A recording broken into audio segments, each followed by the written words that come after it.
can't I just eat? My lungs are filled with grief. Can you teach me how to breathe? The darkness so deep you can't imagine. It's not that I wanted to die, it's just I couldn't continue to live. Yes, people, welcome back to another episode of In Conversation with Rudy Samuel. Today's guest, I'm not going to introduce them. I'm going to let them introduce themselves. She is phenomenal, that's what I'm going to say. And we're going to uncover her phenomenalism, it's a new word, during the course of the episode. So, ladies and gentlemen, Marleyne B. Welcome to my channel. It's been coming. It's been coming. But we're here now. Mm-hmm. So please tell the people, that's your camera right there. Yeah, okay. Tell the people who you are and what you do, and we'll go from there. Well, first of all, thank you for having me. You're welcome. It means a lot. This is such a beautiful and inspiring platform, so I'm glad to be a part of this journey. So as Rudy mentioned, I'm Marleyne B. I am a spoken word poet, an Afrobeat dancer, so performing artist is my thing. And also I'm a speaker, so I'll stop there. Yeah, that's just the main part. How did you get into spoken word poetry? Because growing up, I never remembered you to be someone who spoke. In fact, I think we only became friends in like 2016, but we knew each other since we were kids. Yeah. So how did you become a spoken word poet? Yeah, so the love for poetry started in primary school. I remember the poem was titled "My Name is Cocaine." Right, so now I found it in my cousin's school book and we had to recite a poem at school, and they told us to like go home and find poems. And when I found that poem, there was just something about it. I even remember the first lines. It says, "My name is Cocaine, call me Coke for short. I entered this country without a passport." And for some reason that hit me. And when I was reciting the poem at school, there was like this little fire that was lit, but cocaine. I didn't really know it wasn't the cocaine. But I didn't really know if it was for the poetry or it was for the stage, being in front of the stage. But I could say it started in primary school, and then after that I did another poem, and then I won best recital poetry in grade 7, and from then that's when it took off. Yeah, I could say it was birthed then in primary school. So now, okay, since you went to primary school already, I want to go back to the beginning. Tell us about your life and how you got to this point. Yeah. Yeah. I'm trying to think in which direction you want me to. Let's go straight to the crux of it. In terms of the journey. Yeah. Just poetry-wise? Everything, your entire life. My entire life. Okay, so... Because your life makes your poetry. That is true. Yeah. Very true. And funny enough, I was reflecting on that as we were coming here. We went past certain places where I lived. And so to start the story, there's this 5-year-old. That's you, right? Because are you saying a poem? Oh, okay. I'm painting the story. Okay, sorry. Yeah, I forgot I'm with you. Yes. Actually, I'm like... By the way, this hand, guys, this lady, when she speaks, it's always deep. Like, I can never joke around with her. So this is the first time we laugh in a long time. So yeah, go ahead. Okay, but I'm painting the picture. Yeah. So it's a story of a 5-year-old. I'm that 5-year-old, 6-year-old.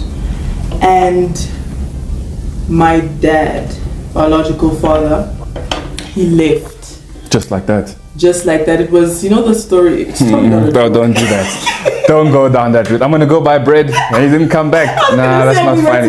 That's not funny. Okay, what did he go buy? Okay, he went to Congo for business. And it was like, I'm coming. He spoke to you over the phone like, hey guys, I've left. We all knew he left, right? So he used to go and come back. That was the thing. But then the one trip he left and he didn't come back. So it was a story of, I'm coming soon, there's problems on this end, complications, this and that. And now you're waiting by the steps, you're looking up at every single plane, and it's like, maybe he's coming. Maybe he's coming. I actually have trauma with the word I'm coming for some reason. Oh, I'm sorry, dog. I know it's linked to that, but fast forward, he didn't come. And now the unfortunate part of it was he left with the finances. Because he was the breadwinner. And so we went from being this princess, let me say myself. Yeah, because you're the only girl, two brothers, only girl, Only girl, two brothers, an older one and a younger one. And we moved from living this good life. I remember. Remember, like things were good, you're able to help this one, beautiful home, buying whatever I want. I was very spoiled, to this deep, how can I say? Decline. Yeah. Right? And I want to ask, I don't mean to cut you. When did you realize, we're in kak right now, like we have nothing? When did you realize that? When we had to move out of the one house, the big house we were in, we moved. It's just my memories a bit foggy. Because you blocked out certain things because of trauma. Exactly that. See, I know you don't. You know. You know what it is. So it's literally a thing of from the moment we moved out of that house, and it's like we moved from this house, now we're going to live with one of our close family members. You can shout them out. Yeah, actually, I'm going to give them a shout out. It's Kiara's family. And we moved to their house, and there was this back and forth, and you're realizing, okay, we actually can't pay rent for a little room, right? So from moving to the house to a smaller place to renting rooms, okay? And there's 4 of you, yeah? Now this is the 4 of us, single mom. Now this is, my mom took on the full single mom role. By the way, she was in my single mom's episode. Yeah. Great episode, check it out, yeah? And on top of that, my father wasn't sending money. He never sent anything. So it was literally my mom having to handle everything. And so from that point, I realized, I thought, wow, guys, we don't have money. We're only renting a room. Like there's a house, and in that house it's divided. Like people are renting the bedroom, the main bedroom, And I even remember one of the places just close by Windsor. We actually lived in a house where there were drug dealers, right? So you're coming from school, and I'll never forget this day because I came alone, and I don't know where Benjamin and Ellie were, but I got into the house and I could already smell like, okay, something's going on, and that place was like just terrible. Because in the living room there was a curtain that divided it, and on one side there were like these Nigerian drug dealers, the other side these crazy drunkards, and us in our room. And it was in the evening, and I had to get into the room. I thought, okay, I don't want them to know I'm alone. So I literally laid flat on the bed. I put the blanket over me. I couldn't even breathe. I said, I'm not going to move until they come back. That's hectic, bro. And it's those experiences that made me realize, okay, things are not going well. And on top of that, food. Yeah. Hey. Food's important, bro. Like, I can't live without that thing. So, like, did you ever get to some nights where you're going to bed on an empty stomach? Many nights, actually. It's not even some. And the crazy thing is, I went to good schools. We thank God for that. Yeah. And going there, you see how everyone's lunch is packed so nicely. And I was just always the friend that didn't have lunch. And you go back home and you hungry, but you know, okay, all I'm gonna eat is that terrible tastic rice. In fact, when I see it, tastic is good. No, that ugly one, the brown one, the brown pack. nice, No, it's not. Yeah, I can eat jasmine here, but like tastic is nice. Now you got trauma, bro. Maybe it's trauma. Now you must forgive tastic. I need to forgive. It was there for you during the tough time, just because you're good now. No, but the truth is, because you come back and that's it, just that plain tastic rice. Just rice on a plate. No sugar, no powder milk. There's no powder beans. milk, nothing. You know that at some point it was like we legit ate pap and oil. You just make the oil, sunflower. Like sunflower, you let it boil or fry on the stove, and it's like, okay, sharp, this is what we're gonna eat. Yes. Other nights it's just like, okay, there's nothing, guys. There's just like this loaf of bread. And the thing is, in that house, we were 12 of us in that house in a 2-bedroom. Yes. Oh, wow. 12 in a 2-bedroom place. We literally slept like refugees. Where this one is sleeping. When you need to go to the toilet, you have to do mathematics, so you don't step on this person's head. Gosh, yeah. It was literally that. But the crazy thing is, you see, when you live in a struggle for so long, somehow, it's like, but maybe it's normal. You know it's wrong, because it's like, no, kids shouldn't go to school and be this hungry. Or you think, okay, we shouldn't be 12 in a 2-bedroom place. But then it's like your mind just makes you adapt. You know what I mean? Yeah. And so that was like kind Survival. of survival mode. For the longest time, it's literally been that. So you can get home, you're crying because you're very hungry, you eat a bit, you get to school and you're smiling. Marleyne, hey. You know, you move on. And that was like me for a very long time. But going back to that realization, it was that like, there's no food. You can't afford toothpaste. Toothpaste. How did you brush your teeth, Listen, dog? you had to talk like this. So yeah, guys, I'm telling you. Come on, dog, I'm trying to be serious, bruh. Telling you. You know the crazy things. Let me actually mention. Yeah, this. please, dog. So you didn't brush your teeth at school, dog? Come It had to be on. like this.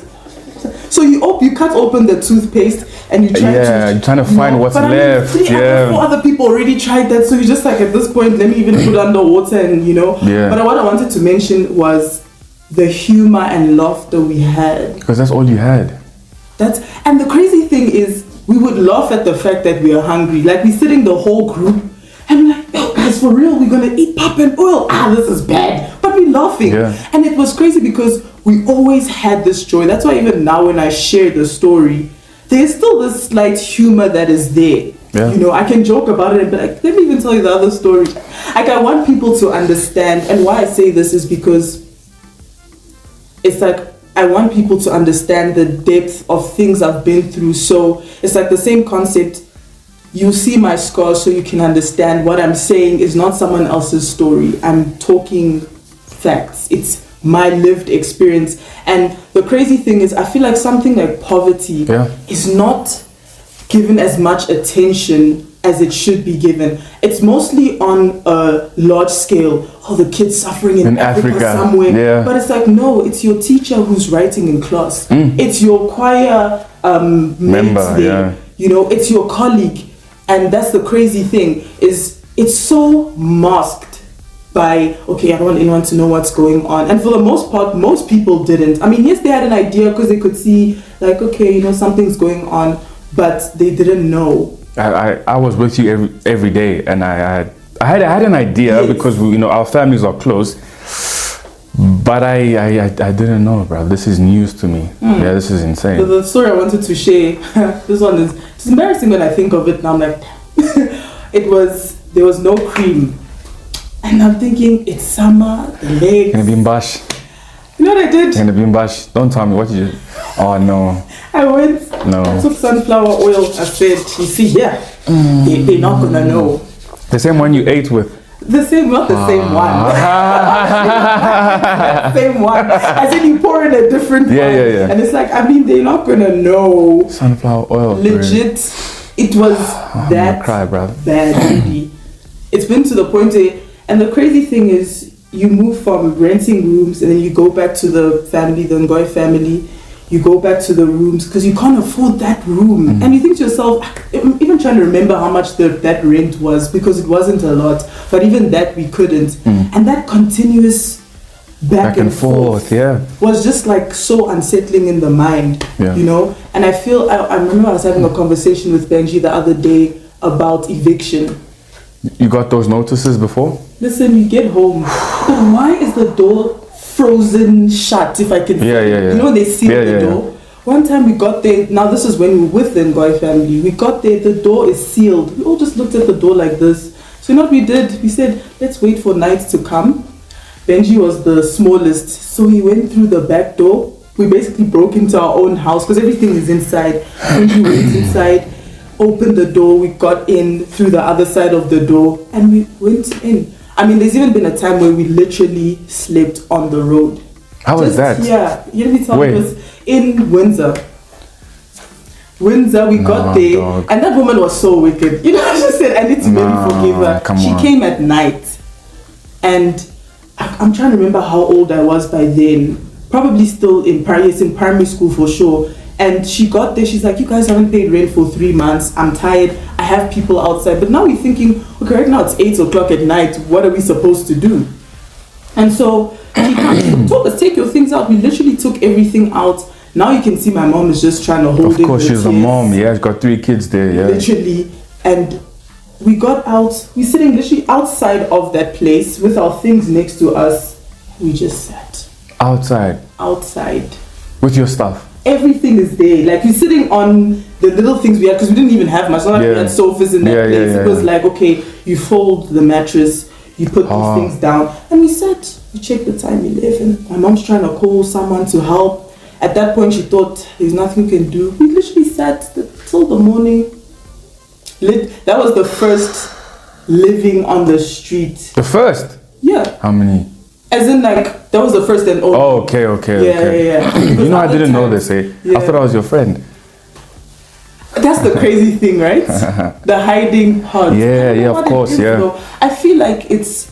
Because check, right? We grew up in like a big group because we went to the same church, you know, same Sunday school. I can name so many people. We were together all the time. Yeah. We would do choir together, junior choir. We would meet every Sunday at church or Friday. We would just spend, especially Decembers, we used to dance. Remember, we danced on Christmas Day.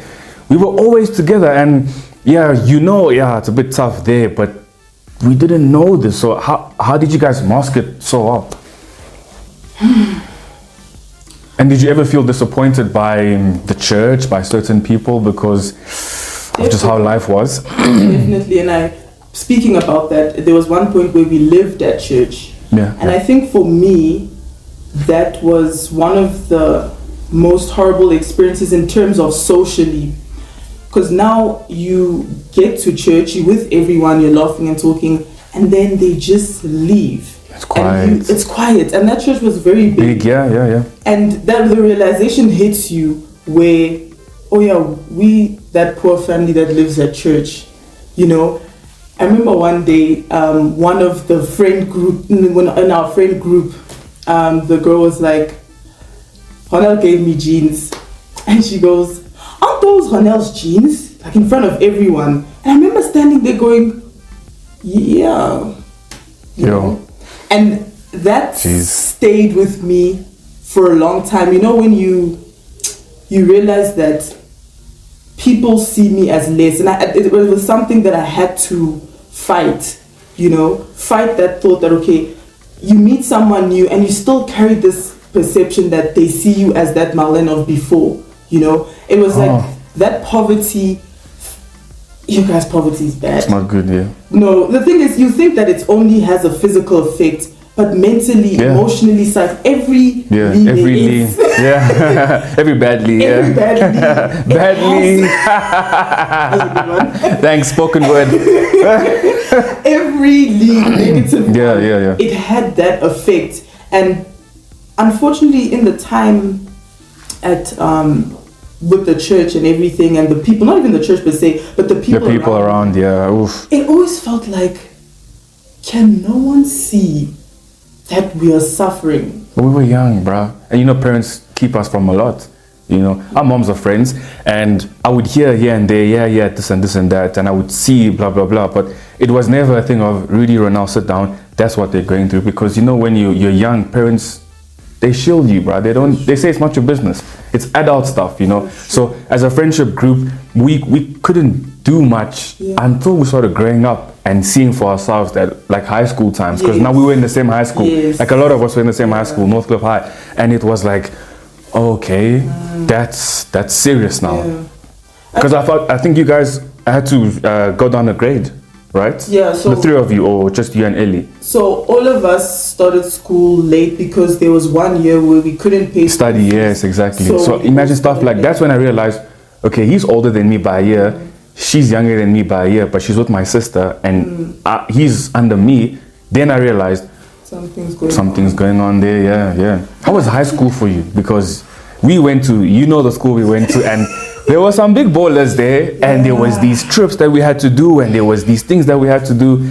How was that? Because NHS was something. Yeah, that's the thing. High school, and what's crazy is it's part of the memories that it feels like it's slowly fading, and that's something I feel like I need to deal with, like this remembering thing. But for the most part, I remember entering in grade 8, and guys, my self-esteem was really bad. Yeah, now it's high, eh?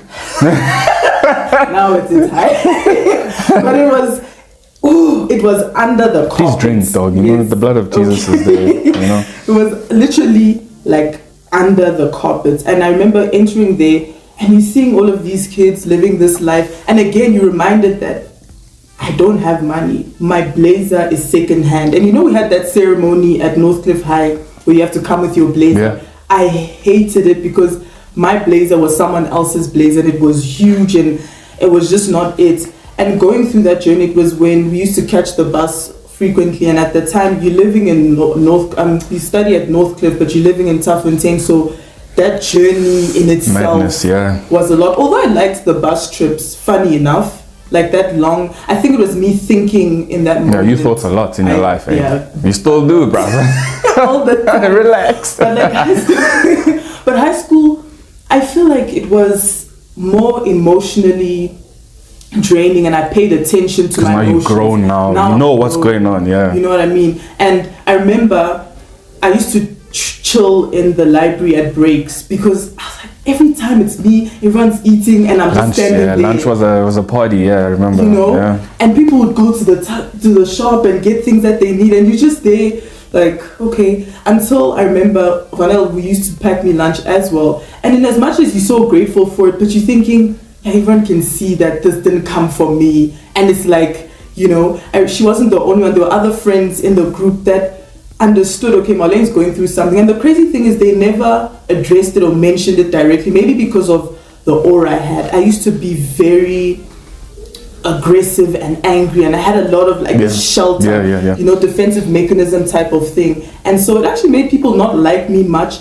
until I spoke, you know. Spoken word. Yeah, it was literally that, because people always felt this energy, and I realized it was this anger. Like in high school, the anger of what I went through was expressed more, as opposed to in primary school, where I used to sit on the stands at lunchtime and just talk to God, be alone there. I would like be this very isolated person. Yeah, you were a bit of a loner, yeah. I was not even a bit, extremely L. That was proper me. But to sum it up, high school was where the anger was expressed, the emotions were more expressed, and the insecurities peaked. Yeah, of course, because now you're coming into yourself, you're growing up, and you know, I think we're painting a nice picture of your life so far, because in high school, again, coming back to the group that we grew up with, now we're together for real now. Everyone's in high school, going to varsity, and I think most of us, if not all of us, went into varsity straight away. Yeah. How is that for you? Because you then had to wake up and hustle. How is that for you?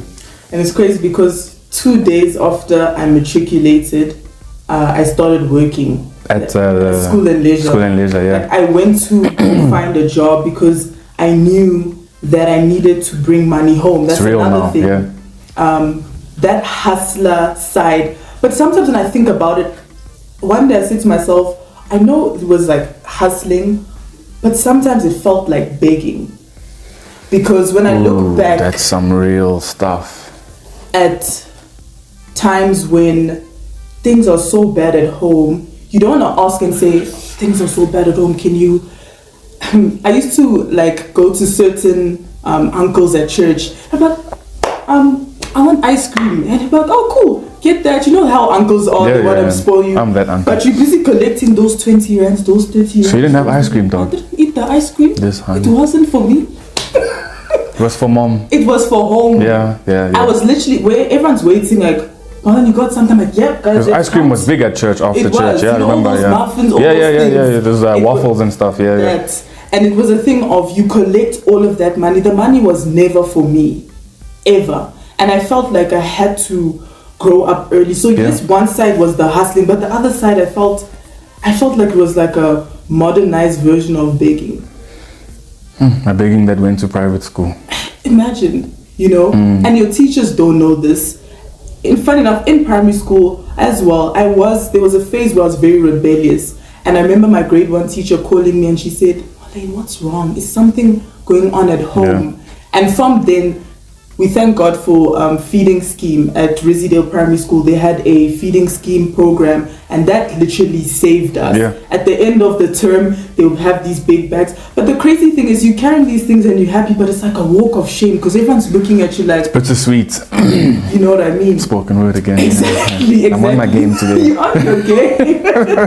You know, so that was like a whole transitioning period for me to say, okay, yes, I was hustling, but I was also begging, and that mentality really affected how I saw money. Now you become like a hoarder. Everything you get, I'm scared. It's gonna finish. It's gonna finish. Literally, you know. To the point where one day Benji said to me, "Hey, Marleyne, really need to think about the way you look at money here. I can see you still have those traits because you can't expect 12 years, 11 years of struggle to just go away, and it's a mental thing, you know." And going back to the thing of the asking for money, it really made me feel so belittled. Like you put yourself at a lower position, and at the same time you don't want people to know. So in high school it was a thing of you going through that, and I remember this one girl as well, same girl. When you see this girl, how do you feel today? You know, I had to go and pray and ask God to help. Do I know this girl? Because if it's me, I'm gonna be like, "Yay, you!" Off camera, please. You do know her, and that's the crazy thing. And I had to sit and say, this girl scarred me. She gave you scars. Does she know? She doesn't. I think you should tell her. I thought about it the other day, but I felt like after I prayed about it and I was with her, I kind of got over it. But that memory was where I remember I was in Heathway and I saw from far with her mom, and they knew obviously we were struggling and whatnot. So mom took out, like, I think it was like a 50 rand or something, and she called me to come and get it. And the girl took it out of the mom's hand and she was like, you know, so now you're sitting there, you're like, I need that 50 rand, because if I don't take that 50 rand, maybe we won't eat at home. Yeah. So you're walking there, and then I think for me in that moment, I realized that things are really bad. Yeah, you know, it's like things are better, but at the same time, it's like it takes another facet of how your emotions get tagged, you know. And I'm walking towards this girl. I took that 50 and I said, thank you. You go back home.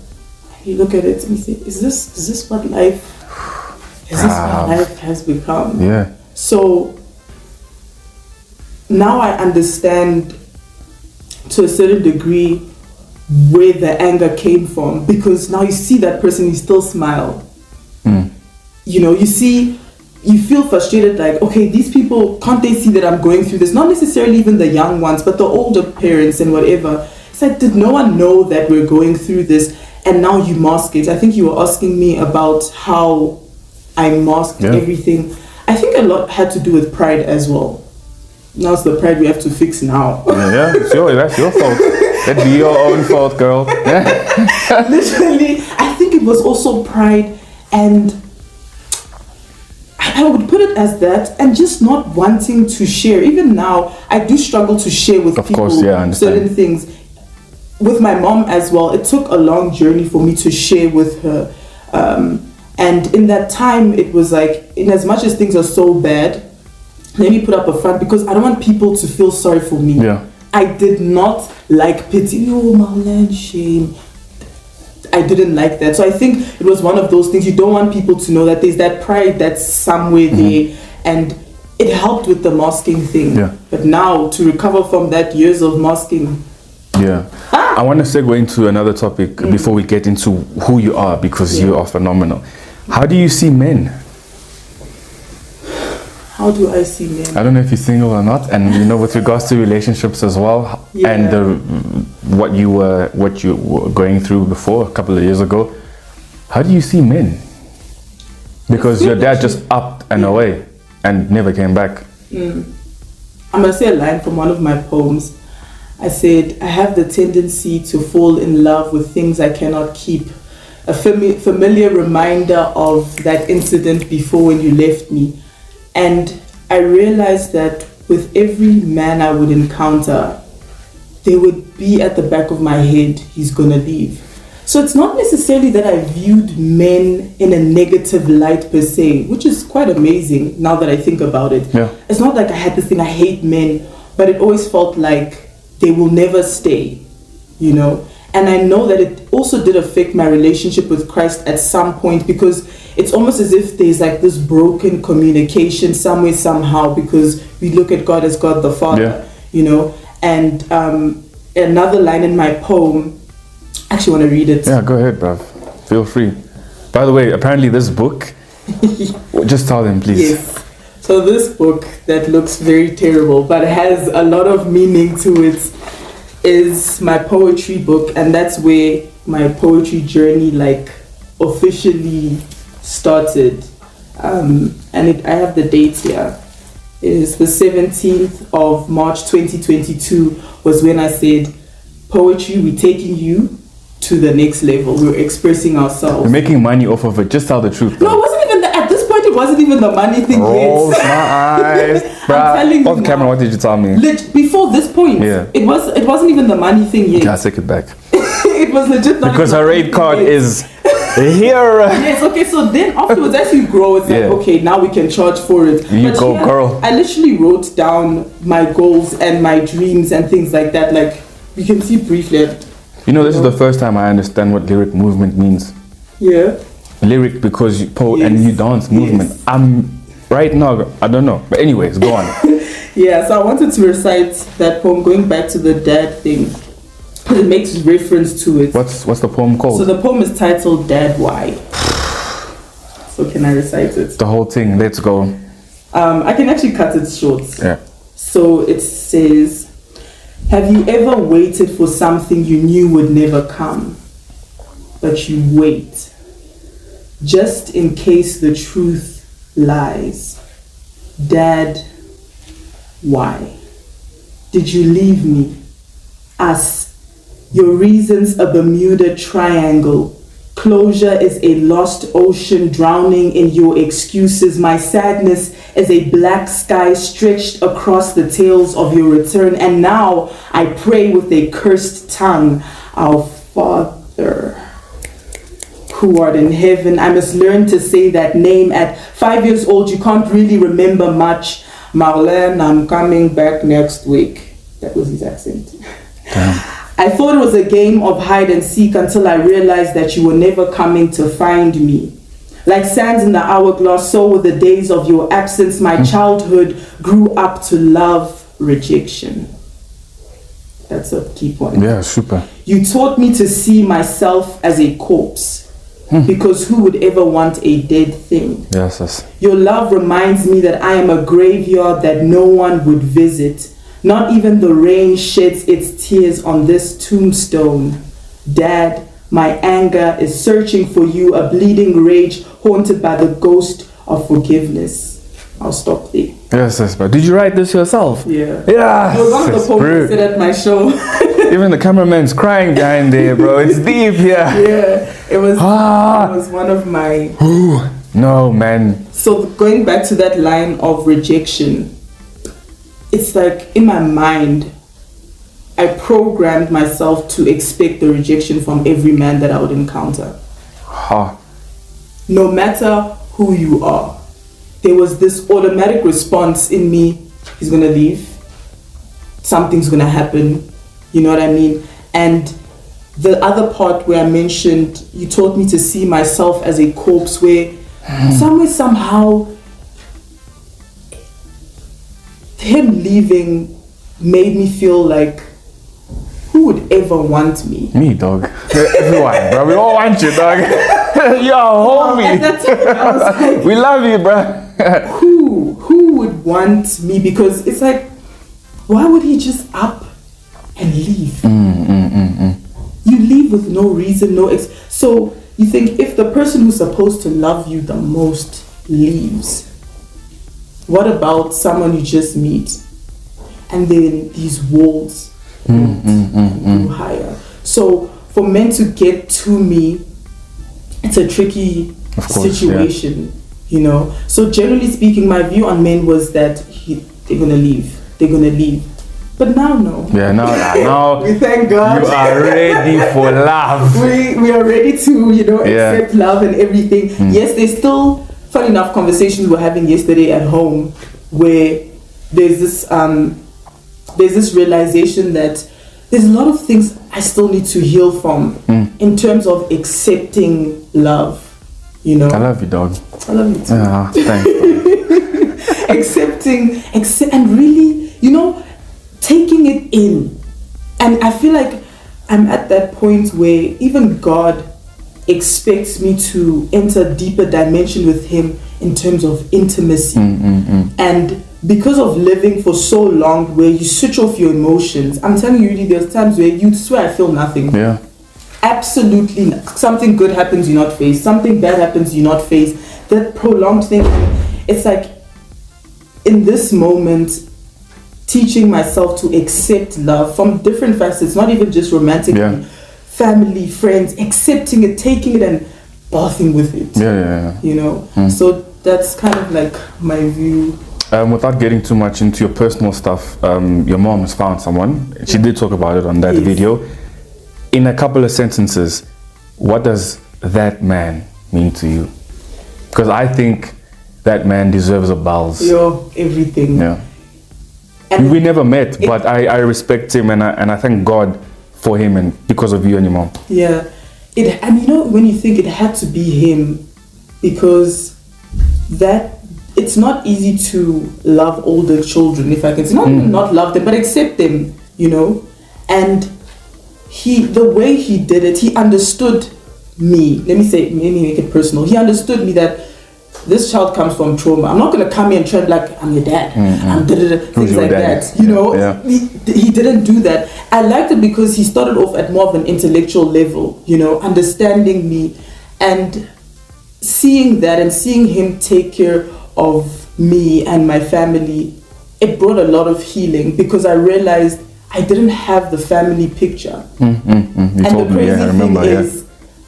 I realized that I was moving on this single mom's mentality, hardcore. Everything I do, okay, so I must make sure that I'm able to supply this, provide for this. Your mind is there. And there was like a break in the system. And I feel like from him, I was able to also see God in a different light. Like, beautiful. I know that he was sent in our lives at this moment to change the whole trajectory of my life entirely. And that's what he did. So he's like that healing. He's God sent. To see, he gave me the ability to see the Father.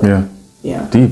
And then, all of a sudden I started seeing you dancing and, saying poems, and I'm seeing you out there. I know half of it was because you had to hustle because of school fees, varsity, and, making money for the family. But where did that person come from? Because I don't remember seeing you in that light. Yeah, we would dance and sing at church because it's what we did, But like, how did that become basically who you are? So I'm going to actually take it back to primary school again, because in that time, I felt like things were so bad around me, except when I speak. I'll get up, I'll do a speech, and everyone has this, I could say rubbish. Yeah, because you can speak rubbish, I know you, dog. You know what I mean? And people would be like, wow, okay. And so there was this understanding that there's something about when I speak. And at the time, I was exposed to Miles Monroe, and he spoke deeply. You post him all the time. You and your mom. Yes, I say. And being exposed to him, he spoke so much about purpose, right? So now you're going through this phase where everything is horrible around you, but there's this fire in you that I can speak to this person and things get better for them. And I remember one day saying to myself, the world is so bad and people are so sad, but at least if I can make the next person's life better, then it's fine. And I started living for, to help the next person. And let me tell you, that is literally what got me through all the things I went through. Where you now forget about the things at home. I'm talking to this girl, she's practically crying, telling me about her dad things, and I'm sitting there as if I have nothing going on. Yeah. But that sense of meaning, it changed everything. So now this is primary school, going into high school, and just after high school, I was part of a group with 3 poets at church. That's when we were doing the poetry. Let me even remember the name. The Living Word. Oh, Leah, Yes, Sarah, yes. yourself. Yeah. And you know, we started doing more poems then. And the more I did that, the more I felt that same reminder of that sense of meaning, you know. And so I remember sitting one day and I said to God, I have an idea of why you created me. It has something to do with my voice. And I'm someone who has to function with direction. That's why I don't know how people do it, just living, you going. I agree. But for me, being exposed to hearing things about purpose and meaning by Miles Monroe and Les Brown, it structured my mind to take me out of the situation that I was in and say, if you can do something that is above yourself, you'll find your way. So it's like a purpose, living above whatever you're going through. This is the things that I was listening to all the time. So I'd wake up in the morning as I'm going to school, I'm listening to these things. And the more I listened to it, the more I felt like, I can do this. How can I do this? Okay, I do poetry here and there. Maybe I can take things to the next level. Maybe I can look deeper into it, because I thought, I've been through so much. Like now we probably even just touched the surface. Yeah, of course, because you know, time constraints. Yeah. Yes. And it always felt like I have a story to share, you know. And it's not in vain that I went through different facets of pain. It was not just financially, it's emotionally, it's this, especially psychologically, which is crazy that I'm studying psychology now. Not crazy, but it's like you can see, okay, God, I get you. Yeah. But being exposed to the power of meaning and purpose set my course. And that's when I was like, let's start. And it started just with the name, going back to this book, where I was like, okay, a name that relates to, I like to dance, you know, and I thought, okay, I must incorporate the two somewhere, somehow. Yeah. And slowly but surely, the moment my mind was set and I wrote it down and I started praying about it, now this opportunity opens, this opportunity opens. And the thing is, in that moment, I always saw myself as greater than whatever I was seeing. So it's like, it doesn't matter that I'm going to go do a gig for free at some church. Yeah, of course, you got to start somewhere, yeah. But there was this thing. You know, I still do gigs for free right now at my level. We still do it, you know. And it was in those moments where the fire started burning more. He's like, yeah, it's this one, you know. There we go, it makes sense. There we go, that one. And I felt like that's what kind of kick-started the journey of my poetry. Meaning and purpose. You know, if there's something I've always wanted people to see when they see me, is it doesn't matter where you come from, literally. And I'm not trying to say this in that cliche way of, oh, it doesn't matter where you go. No, you come from an environment where it's telling you can't get out of here. Yeah, you gotta stay there. Yeah, you gotta stay there. You nothing. Look at your whole family. Look at it's telling you everything against what your mind is thinking. But then just being exposed to the power of purpose and meaning, that's what got me going, you know, until this point where I even had a reflection moment, and that's when I told you, it's great that you called me now. And I feel like this was a perfect timing. Every time I sit back and I think, why are you doing what you're doing? No, for real. Because I'm there right now. Going through pain and struggle, there's a fight you must fight of imposter syndrome sometimes as well. That too. But for me, I felt it was more, they must see. Oh, they thought what? You know, fighting. So there's moments where you have to sit back and think, okay, well, why are you doing what you're doing? You know, and it was kind of one of those struggles. I think I jumped off topic there with your question. No stress. But yeah. And then, you know, you and I found ourselves in these things that we were in, and I managed to have a live show last year, which was tough to plan and to host.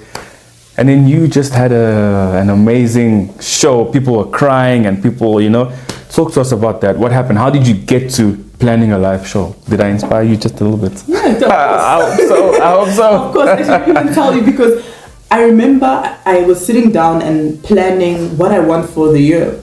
And I wrote down poetry. And I said, oh God, I want a mini show. And I remember saying like a mini little production because I really love theater. Yeah. And I haven't been exposed to it much. And I wrote it down.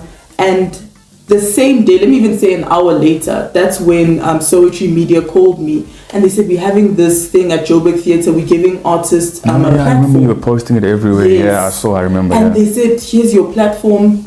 We'll give you about 45 minutes to an hour. Have a show. And I sat there like... Me? I remember I was in awe of you. I was like, how did you get here, bruh? Dude, myself, I said, Yeah. no, Marleyne, Joburg Theatre, here we That's are. huge, bruh. You know? And I always have pictures. Okay, it's not in this diary. I have pictures of things I want to do. And one of them is the main red seats. So for me, it felt like a step closer.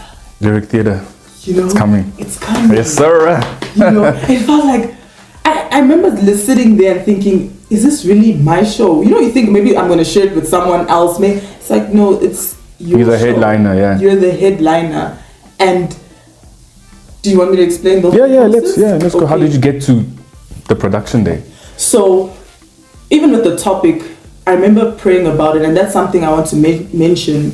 With every poem I recite, there is a deep process of writing that starts off spiritually, because I know that what I'm doing, what separates me from the average poet is I believe that when I speak, I'm speaking to the soul. You know, I'm not just there to say nice words and you get happy and you go off and you forgot. No, And you click your fingers. No. When I speak, that's why I have a line that I say, when I speak, I dissolve doubt. Because what I'm saying... That's true. Dog, when you speak to me, my doubt gets dissolved. That's true, dog. That's true. Testimony. There we go. That's true. I feel like I can run up Kilimanjaro after I speak to you. No cap, no joke. Well, praise God for that. Yeah, for real. It's the first time you're telling me this. Yeah, bro. We have to impress the viewers. So that's the thing, where there's this deeper understanding of what I'm doing. So before the show, I said to God, this is our show. You know? And I started praying about it, and I thought, what am I going to recite about? I'm used to doing 5 minutes, 10 minutes. I mean, now this is an hour segment you must cover. And I remember, funny enough, the topic came, and I was listening to a preaching, and Miles Monroe? no, Oh, okay. It was actually a preaching by Prophet Chris Musuyu. And I remember I was sleeping, and as I woke up, the first word I heard him say was resurrection. And it entered into my spirit. And I said, God, this is the topic. And from then, I thought, okay, how am I going to link resurrection? And I said, well, then, your life is the very essence of it. Going into the... And he spoke about corpse there. Exactly. See, I'm on job. I'm on job. you see that, I thought your life, your very life is that story of resurrection, because you think, how did you come out of all of that pain? How? And I put all my poems together, and if you notice, a lot of my poems are relatively heavy and sad. Super heavy, dog. You know? Like you're lifting weights there. It's the same time. It's heavy. It is very heavy. And I thought, okay, I was scared though, because in psychology there's this thing called secondary trauma, right? And where I didn't want to go there, and the whole time you're just now feeding people with this negative, sad story, because it does something to people. But at the same time, I thought, I'm so tired of people sugarcoating things. I want this production to be raw. And I told God, I want us to go to the depth of the grave. That dark Marleyne. place. I'm telling you now, that's what I said. My friend, why must it be so deep? I legit said that, and I prayed about it until the show, getting the dances and getting... And you told me you were a bit stressed, I remember. I was very stressed because I have this thing about me where I don't think anyone else will do it as good as I will. Of course, dog, that's how it is. And so I had to pray about it. Okay, God, who should I add to the show? Because I can't just be alone there. And just to cut the story short, I get there, and that's the best feeling I've ever had since I've performed, where I let the raw emotions of the pain I went through on that stage.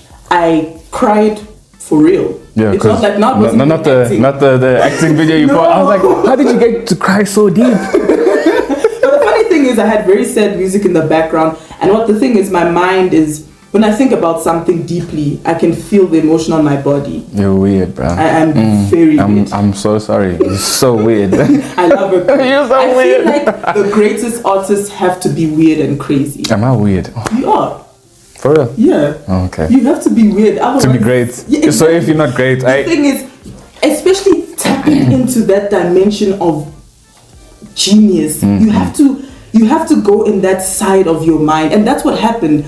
If you saw the way my face looked on the stage, my body movement, and that's the beautiful thing about poetry, is that you might not be a fan of poetry, but sometimes just seeing the movement. Yeah, you converting me, eh? I'm not gonna lie. I don't get it. But when I listen to you, bruh, I'm just like, yeah, no, this hand knows what she's doing. You're It's that trying to communicate that, because the power is in articulation, because a lot of people don't know how to describe what they went through. Yeah, you guys always gotta talk like this, and then when I say why, just speak normally, dog. But I don't speak like a typical poet. If you check what you just did, Okay, but then it's not. you don't talk to me the same way. Rhythm, though. The thing is, what I mean is that I don't speak in that. And then The sun and the moon and the stars. I don't do that. No, I pause, because when I say pain, you must feel pain. I felt pain right now. When I say I'm happy, I feel happy. So I feel happy, yeah. Because the thing is, I don't like to sugarcoat things. And the reality is, there's power in storytelling. You know, the Bible is a story, you know. And so for me, I want to communicate that story to the best degree that I can. I want you to feel I feel it, though. word. I feel it.